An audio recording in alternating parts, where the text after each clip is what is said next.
disse Deus: façamos o homem à nossa imagem, conforme a nossa semelhança, e domine sobre os peixes do mar e sobre as aves dos céus, e sobre o gado e sobre toda a terra, e sobre todo o réptil que se move sobre a terra. E criou Deus o homem à sua imagem. A imagem de Deus o criou, homem e mulher os criou. Deus já havia decidido criar o homem, antes da queda de Satanás. Quando o anjo rebelde foi expulso do céu, levando consigo 1/3 dos anjos, deixou um vazio imenso, mas não apenas isso.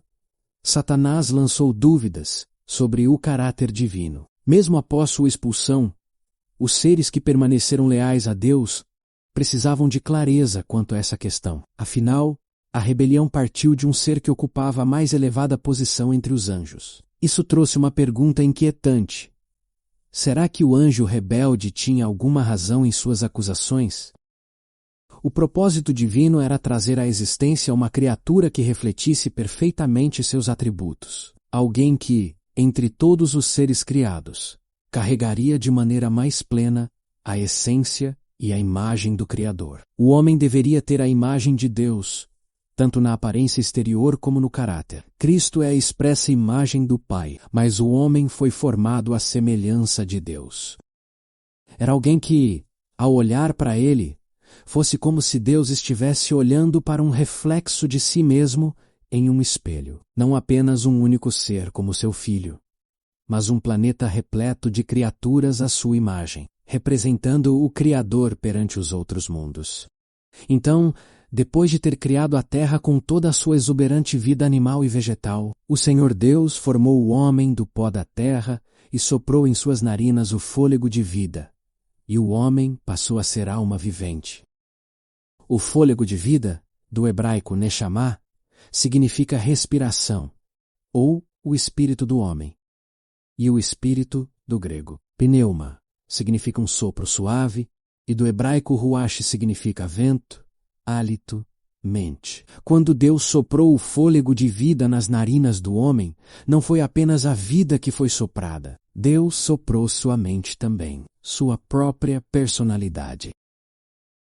Por isso, quando Paulo fala da conversão, de quando uma pessoa tem o coração regenerado pelo Espírito, ele afirma que temos a mente de Cristo, porque disse Deus: façamos o homem à nossa imagem conforme a nossa semelhança. Adão foi criado com a imagem moral de Deus em seu caráter. Ele tinha a natureza em harmonia com a vontade de Deus. Sua mente era capaz de compreender as coisas divinas. As afeições eram puras. Os apetites e paixões estavam sob o domínio da razão. Ele era santo e feliz, tendo a imagem de Deus e estando em perfeita obediência à sua vontade. Quando Deus uniu o fôlego de vida, ou espírito, com o barro, o homem passou a ser alma vivente. Alma, do hebraico nefesh, significa literalmente aquele que respira, ser vivo. O próprio homem, pessoa ou indivíduo. Segundo a Bíblia, você não tem uma alma. Você é uma alma. Por exemplo, quando a Bíblia diz que 70 almas desceram ao Egito, ela está dizendo que todas as pessoas da casa de Jacó, que vieram ao Egito, eram 70. Então plantou o Senhor Deus um jardim no Éden, na direção do Oriente, e pôs nele o homem que havia formado. Fez o Senhor Deus brotar do solo toda sorte de árvores agradáveis à vista e boas para alimento, e também a árvore da vida no meio do jardim, e a árvore do conhecimento do bem e do mal. Tomou, pois, o Senhor Deus ao homem, e o colocou no jardim do Éden para o cultivar e o guardar. E o Senhor Deus lhe deu esta ordem: de toda a árvore do jardim comerás livremente, mas da árvore do conhecimento do bem e do mal não comerás, porque, no dia em que dela comeres, certamente morrerás. O Senhor é Espírito, e onde está o Espírito do Senhor, aí a liberdade.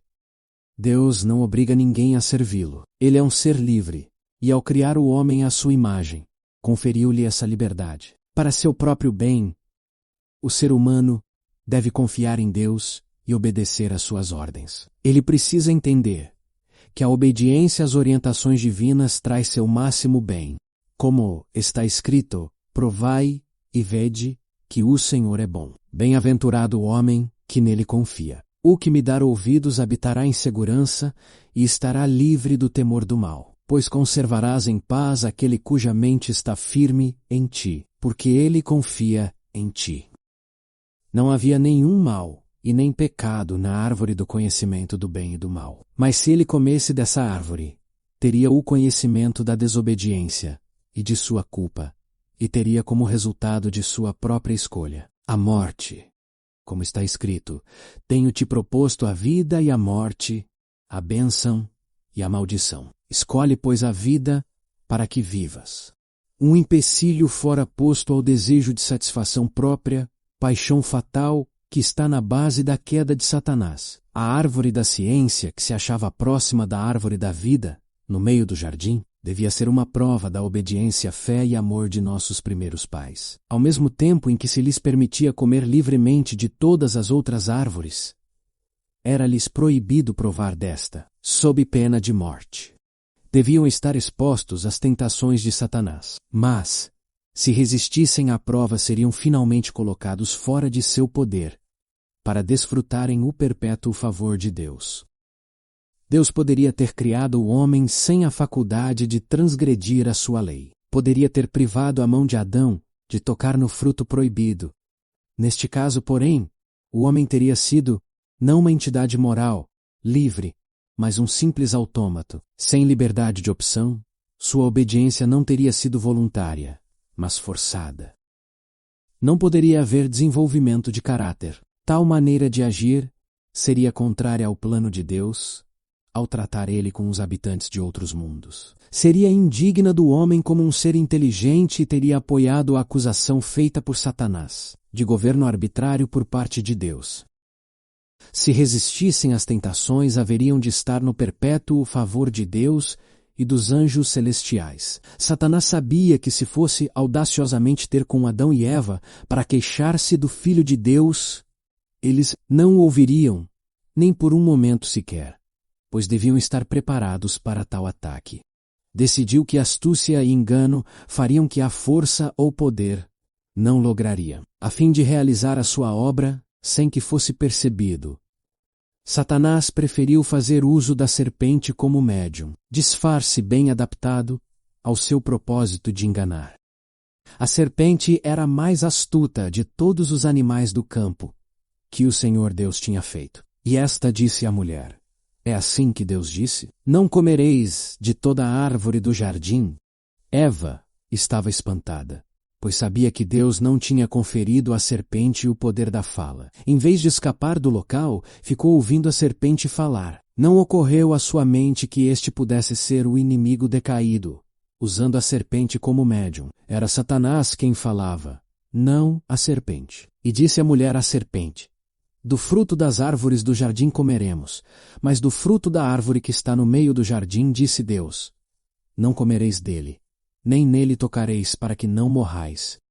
Então a serpente disse à mulher: certamente não morrereis, porque Deus sabe que no dia em que dele comerdes, se abrirão os vossos olhos. Tal tem sido a obra de Satanás desde os dias de Adão até o presente. E com a mesma tem ele prosseguido com grande êxito. Ele tenta os homens a desconfiarem do amor de Deus e a duvidarem de sua sabedoria. Satanás tenta os homens à desobediência, levando-os a crer que estão a entrar em um maravilhoso campo de saber. Mas tudo isto é um engano. Lá no céu, Lúcifer havia dito: subirei acima das mais altas nuvens e serei semelhante ao Altíssimo. Então ele procurou instigar Eva com os mesmos desejos que havia em seu coração, dizendo: sereis como Deus, sabendo o bem e o mal. Ao ouvir Eva da serpente, que Deus a estava enganando e que a estava privando propositalmente de um conhecimento que a tornaria como ele, nesse momento Deus para ela se tornou um desconhecido. Ela descreu das palavras de Deus, e isto foi que a levou à queda. Preferiu crer na serpente. Afinal de contas, ela falava: não seria esse o resultado de comer o fruto proibido? Então, vendo a mulher que aquela árvore era boa para se comer, e agradável aos olhos, e desejável para dar entendimento, tomou do seu fruto e comeu. Muitas pessoas criticam Eva, afirmando que, se estivessem em sua posição, jamais cairiam em tentação como ela. No entanto, embora tenha sido criada por Deus perfeita, com todas as suas faculdades funcionando plenamente, ela era inocente como uma criança. Hoje temos o conhecimento do bem e do mal, e sabemos que existem pessoas ao nosso redor dispostas a enganar e iludir. Essa experiência adquirida é algo que Eva não teve, pois não conhecia o pecado. Tudo o que ouvia, acreditava ser verdade. Deus não a criou para a existência do pecado, mas sim para ter a companhia dos santos anjos, que jamais profeririam mentiras. Sem a desconfiança que temos hoje, ela não se pôs em guarda tão firmemente como deveria. Satanás a enganou, pois ele foi homicida desde o princípio, e não se firmou na verdade, porque nele não há verdade. Quando ele profere mentira, fala do que lhe é próprio, porque é mentiroso e pai da mentira. Eva tomou do fruto e comeu, e deu também a seu marido, e ele comeu com ela. Adão não foi enganado, mas a mulher, sendo enganada, caiu em transgressão. Ela não tinha pecado à semelhança da transgressão de Adão, mas eles transgrediram a aliança. Como Adão, eles foram infiéis a mim. Quando Adão foi criado, Deus o designou como o representante da terra, dando-lhe domínio sobre os peixes do mar, as aves dos céus, o gado, e toda a terra, e todo réptil que se move sobre ela. Ele era o príncipe deste mundo. Suas decisões afetariam não apenas a ele, mas toda a terra. Ao comer do fruto, Eva não percebeu imediatamente nenhuma evidência da sentença divina. Quando Adão viu Eva se aproximando, trazendo consigo o fruto da árvore do conhecimento do bem e do mal, ele sabia que ela sofreria a sentença divina, pois Deus havia dito: no dia em que dela comeres, certamente morrerás. Ao transgredir, Eva se tornou o agente de Satanás para provocar a ruína de seu esposo. Abaixo de Deus, Eva era a fonte das maiores alegrias de Adão. Era ela seu segundo eu, porque o Senhor disse: não é bom que o homem esteja só. Farei para ele uma auxiliadora que seja semelhante a ele. Pois primeiro foi formado Adão, depois Eva. O Senhor Deus fez cair um sono pesado sobre Adão, e este adormeceu, e tomou uma das suas costelas, e fechou o lugar com carne. E da costela que o Senhor Deus tomou do homem, formou uma mulher, e trouxe a Adão. E disse a Adão: esta é agora osso dos meus ossos, e carne da minha carne. Esta será chamada mulher, porquanto do homem foi tomada. Para o homem, entre todas as criaturas feitas por Deus, nenhuma era mais bela do que Eva. Ela foi criada perfeita, tanto em seu caráter quanto em sua aparência, sem nenhum defeito. Esse talvez seja o motivo pelo qual Deus a criou após Adão ter dado nome a todos os animais. Assim, sua atenção não estaria voltada apenas para ela. Eva foi criada de uma costela tirada do lado de Adão, significando que não deveria dominá-lo como a cabeça, nem ser pisada sob os pés como se fosse inferior, mas estar ao seu lado como igual, sendo amada e protegida por ele, como está escrito: vós, maridos, amai vossas mulheres, como Cristo amou a igreja, e a si mesmo se entregou por ela. Adão compreendeu que sua companheira transgredira a ordem de Deus, desrespeitara a única proibição a eles imposta como prova de sua fidelidade e amor. Teve uma terrível luta íntima. Agora, porém, a ação estava praticada. Devia separar-se daquela cuja companhia fora sua alegria. Como poderia suportar isto? Todas as bênçãos foram perdidas de vista com o receio de perder aquela única dádiva, que a seus olhos sobrepujava todas as outras. O amor, a gratidão, a lealdade para com o Criador. Tudo foi suplantado pelo amor para com Eva. Ela era uma parte dele, e ele não podia suportar a ideia da separação. Não compreendia que o mesmo poder infinito que do pó da terra o havia criado, como um ser vivo e belo e amorosamente lhe dera uma companheira, poderia preencher a falta desta. Resolveu partilhar sua sorte. Se ela devia morrer, com ela morreria ele.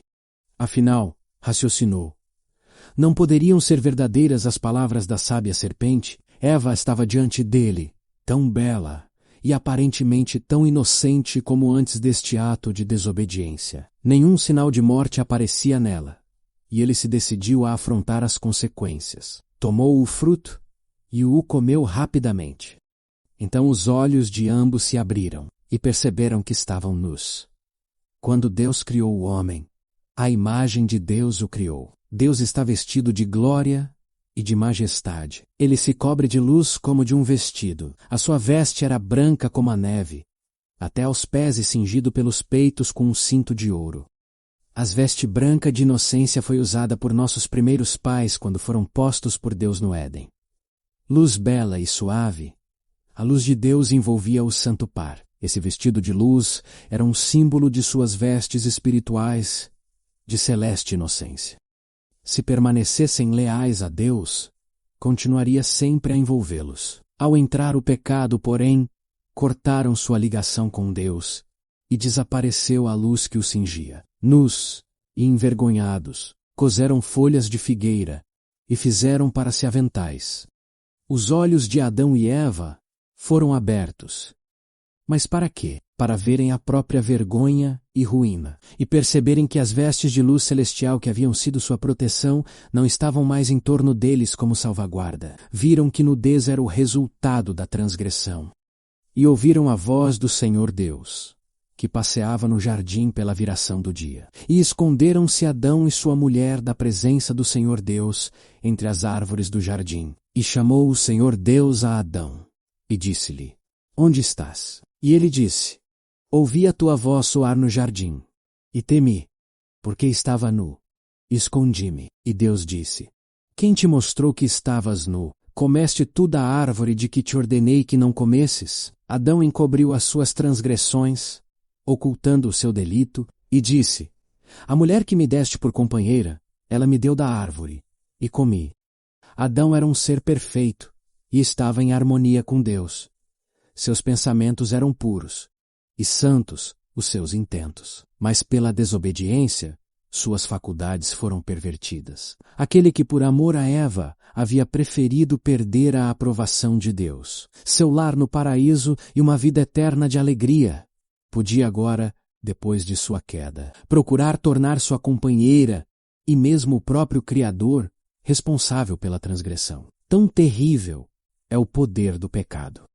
E disse o Senhor Deus à mulher: Por que fizeste isto? E disse a mulher: A serpente me enganou, e eu comi. Então disse Deus à mulher: Multiplicarei sobremodo os sofrimentos da tua gravidez. Em meio de dores darás à luz filhos. O teu desejo será para o teu marido, e ele te governará. E a Adão disse: Porquanto deste ouvidos a voz de tua mulher, e comeste da árvore de que te ordenei, dizendo: Não comerás dela, maldita é a terra por tua causa. Com dor comerás dela todos os dias da tua vida. Espinhos e cardos também te produzirá. E comerás a erva do campo. No suor do teu rosto comerás o teu pão, até que te tornes a terra. Porque dela foste tomado, porquanto tu és pó, e em pó te tornarás.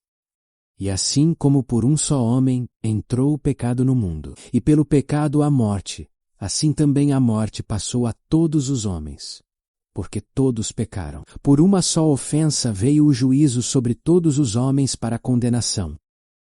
Quando Deus mencionou a morte a Adão, era diferente do conceito que temos dela. A morte a qual Deus se referiu no Éden é aquela que a Bíblia chama de a segunda morte ou lago de fogo, que não lhes deixará nem raiz, nem ramo, porque se farão cinzas debaixo das plantas de vossos pés.